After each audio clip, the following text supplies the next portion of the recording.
जब मेरी शुरुआत हुई राजनीति में तो परिस्थितियां थोड़ी ऐसी थी कि मेरे भाई पर और मेरी माताजी पर झूठे मुकदमे लगाकर उन्हें राजनीतिक उससे दूर किया गया। तो उस दौरान मेरा आना हुआ राजनीति में।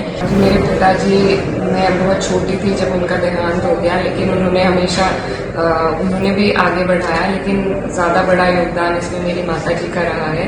15 साल हो गए उन्हें यहाँ से हमारे बीच से गए हुए, लेकिन आज भी उनका जो काम है वो जिंदा है लोगों के मन में, और उनसे मुझे आज भी सीख मिलती है। मुझे बहुत खुशी है कि चाहे हम विपक्ष में बैठे या पक्ष में बैठे, हम एक ऐसे पार्लियामेंट में बैठने जा रहे हैं जहाँ डाइवर्सिटी, पार्टीज की डाइवर्सिटी है बहुत ज़्यादा, और लोगों की ऐसे पार्लियामेंट में मुझे आवाज़ बनने का मौका मिलेगा जहाँ पर लोगों का दबदबा रहेगा। लंदन से पढ़ाई की है और आपका परिवार राजनीतिक परिवार रहा है।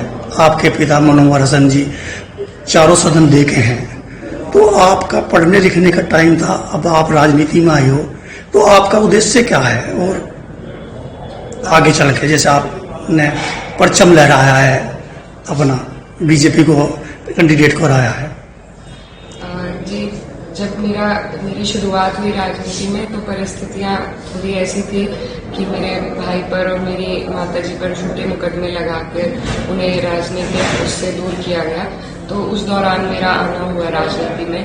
तो कठिन परिस्थितियां थी, लेकिन उसके बाद मेरी खुद की दिलचस्पी बढ़ी। 2 साल तक मैं 2-3 साल मुझे हो गए लगातार फील्ड पर रहते हुए, और मुझे भी ये महसूस हुआ कि जो मेरे जैसे जो लोग हैं, जो युवा हैं, जो देश के लिए चिंतित हैं, हमें भी जरूरत है कि हम लोग खुद घुसकर देश की राजनीति में और अंदर से कुछ सुधार अगर हमारे प्रयास से आ सके तो वो लाने का यही वक्त है।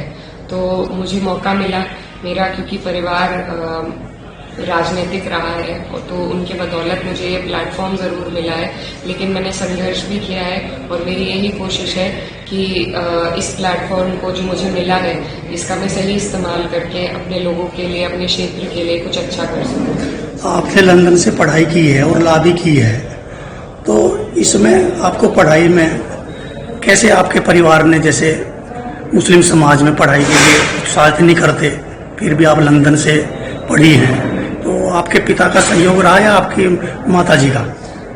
जी, मेरे पिताजी, मैं बहुत छोटी थी जब उनका देहांत हो गया, लेकिन उन्होंने हमेशा उन्होंने भी आगे बढ़ाया, लेकिन ज़्यादा बड़ा योगदान इसमें मेरी माताजी का रहा है। उन्होंने जिस तरीके से हमारी परवरिश करी, उन्होंने हमेशा पढ़ाई पर ध्यान दिया।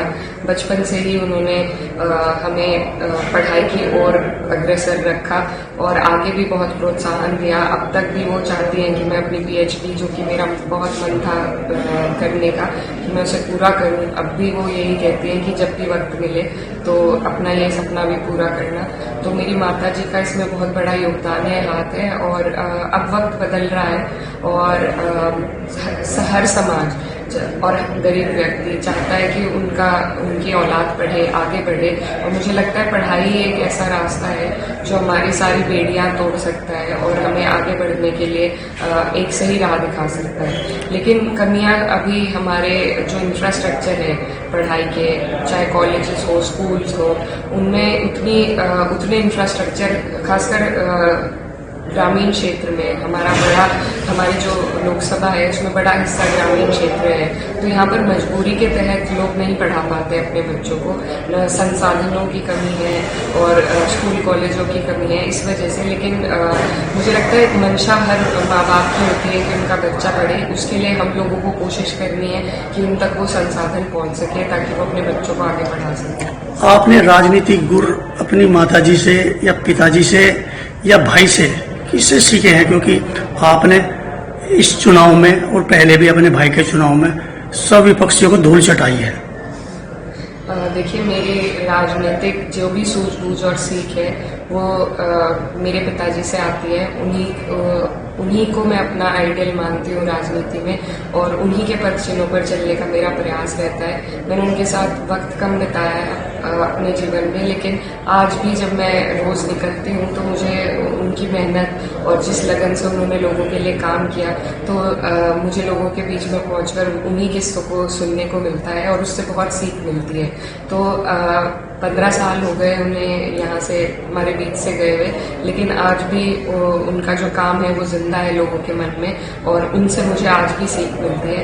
इसके साथ ही मेरी माता जी और मेरे भाई जो हैं वो मेरा सपोर्ट सिस्टम है। उनकी तरफ से मुझे मार्गदर्शन मिलता है, क्या चीज़ किस तरीके से करनी चाहिए। राजनीतिक सफ़र में उन्होंने मेरा बहुत साथ दिया है, तो वो मेरा सपोर्ट सिस्टम है। लेकिन जो आइडियल है वो मेरे पिताजी हैं। अच्छा, राजनीति में एक विपक्ष मोदी सरकार और एनडीए सरकार का नारा था 400 पार और इंडिया का नारा था गरीबी हटाओ, बेरोजगारी हटाओ, और ये सफल भी हुए हैं। और अब सरकार जो बनने जा रही है वो जोड़ तोड़ की सरकार बनने जा रही है, तो इसका क्या प्रभाव पड़ेगा देश पर? देखिए, ये बहुत बेहतर संकेत है, क्योंकि पिछले 2 टर्म के मुकाबले अगर हम इस रिजल्ट को देखें इस बार के, तो इसमें लोगों ने ये मैंडेट के जरिए अपना जवाब दिया है कि अब भाजपा की जो देश में विभाजन फैलाने वाली राजनीति है उससे लोग थक चुके हैं और अब लोग अपने मुद्दों पर बात करना चाहते हैं। चाहे बेरोजगारी हो, बढ़ती महंगाई हो और शिक्षा के क्षेत्र में जो अभाव है उसकी वजह हो, बच्चों के लिए नौकरी हो, तो इसी के जवाब में ये चुनाव जनता ने लड़ा है और जनता ने ये जवाब भाजपा को दिया है और इसी जवाब के तहत भाजपा की सरकार नहीं बन पाई है।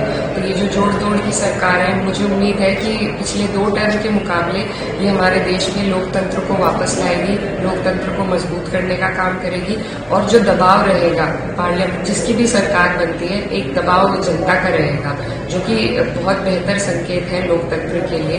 तो हम इससे बेहतराई की तरफ अपने देश को बढ़ता हुआ देख रहे हैं इस रिजल्ट के माध्यम से और मुझे बहुत खुशी है कि चाहे हम विपक्ष में बैठे या पक्ष में बैठे, हम एक ऐसे पार्लियामेंट में बैठने जा रहे हैं जहां डाइवर्सिटी, पार्टीज की डाइवर्सिटी है बहुत ज्यादा और लोगों की ऐसे पार्लियामेंट में मुझे आवाज बनने का मौका मिलेगा जहां पर लोगों का दबदबा रहेगा, लोकतंत्र का दबदबा रहेगा। क्षेत्रवासियों ने आपको, हर बिरादरी ने वोट दिया है, क्या आप उनके उस पर खरी उतर पाएंगी?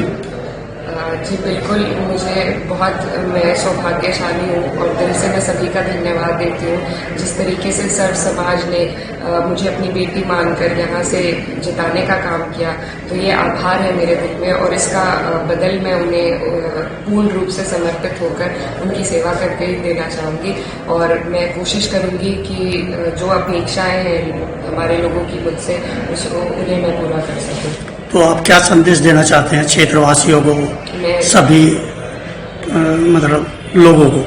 मैं सबसे पहले तो धन्यवाद देना चाहती हूँ कि हमारे लोगों ने अपनी लड़ाई लड़ने के लिए मुझे चुना और मैं दिल से सभी का धन्यवाद देना चाहती हूँ। हमारी जो सीट है इसका ऐसा समीकरण है कि जब तक यहाँ पर 36 बिरादरी आपका साथ न दे तो ये सीट नहीं निकल सकती। तो मेरी जो जीत है ये सबूत है कि हमारे यहाँ पर कोई भेदभाव नहीं है, राजनीति का कोई भेदभाव नहीं है, मजहब का या जाति की लाइन पर कोई भेदभाव नहीं है। लोगों ने भाईचारे को स्थापित कर सर्व समाज ने मुझे अपनी बेटी माना है और उसके लिए मैं दिल से धन्यवाद देना चाहती हूँ और मैं पूरा प्रयास करूंगी कि मैं सभी के लिए, सर्व समाज के लिए काम कर सकूं, अपने क्षेत्र की प्रगति के लिए काम कर सकूं।